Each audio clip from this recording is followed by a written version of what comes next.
Hello everyone. నేను రీసెంట్‌గా Kashi visit చేశాను. అది చాలా మంచి ఎక్స్‌పీరియన్స్ నాకు.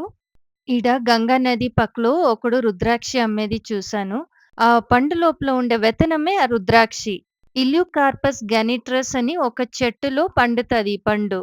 ఈ చెట్టు ఒట్టి ఇండియా, నేపాల్ అండ్ ఇండోనేషియాలో పెరుగుతది. ఈ రుద్రాక్షిలది సైజు తర్వాత దాంట్లో ఉండే గీతలు దాన్ని ముక్కీస్ అంటారు. దాని పైన డిపెండ్ అవుతది దాని ప్రైజెస్. కొన్ని రుద్రాక్షిల్లో ఒకే ఒక గీత అంటే ఒకే ఒక ముక్కి ఉంటది. అవి చాలా రేర్‌గా దొరుకుతది.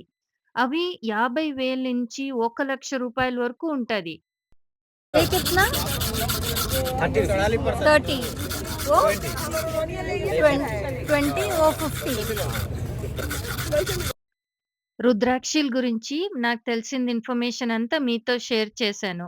మీకేదైనా ఇంట్రెస్టింగ్ ఫ్యాక్ట్స్ తెలిసుంటే ప్లీజ్ కామెంట్ చేయండి. Bye from Swathi Kiran.